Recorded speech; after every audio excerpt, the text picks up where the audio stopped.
What do you enjoy most about the college? That it is a first-class liberal arts college that serves women well and men well, but particularly that it hasn't abandoned its dedication to women who were underserved when it began. And when I came here, only 9% of women went to college, so it was marvelous.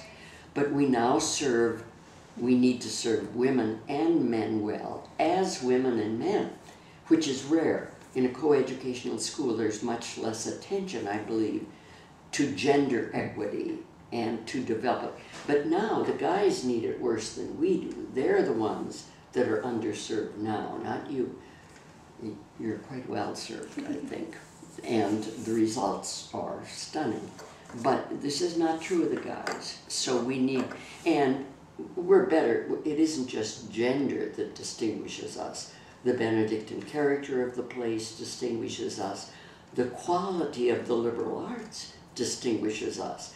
I thought the establishment of Phi Beta Kappa last week was one of the best things and the most important events that has occurred at the college over years and years and years.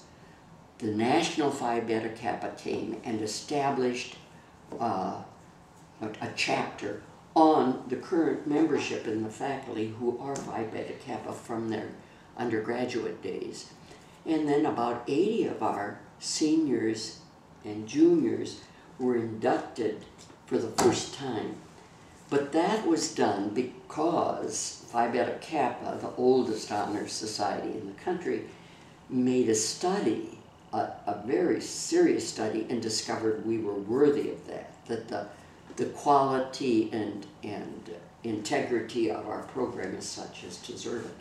So I'm proud of that it's liberal arts, that it's Benedictine, that it's gender specific, and that every spring, I'm terribly proud that every spring, that's this coming Saturday, we graduate about 500 students who will become professionals.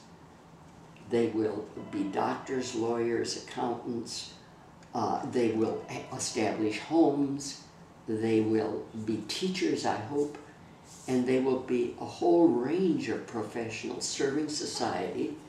It's a very comforting day to go to graduation and see 500 new graduates who will be spreading out across the world to serve society.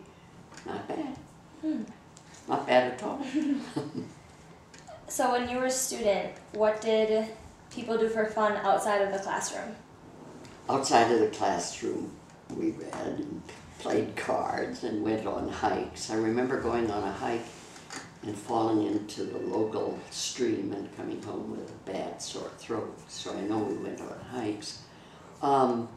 Picnics.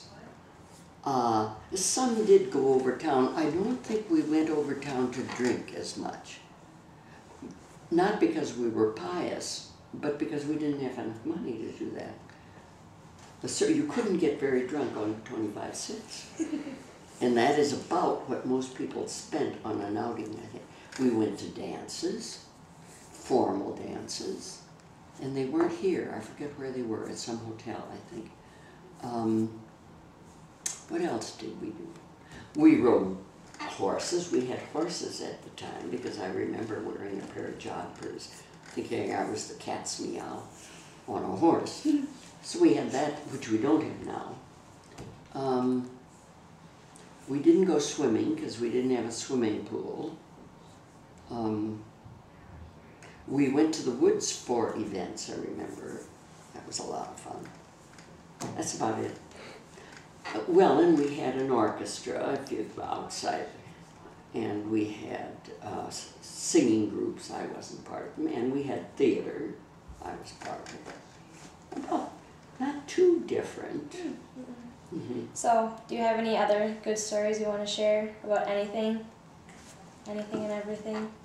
Well, coming here as a student was probably the best decision of my life.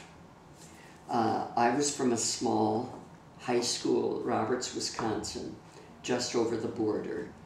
And everyone, that was 1945, everyone in my class, without exception, went to college, which isn't true even now.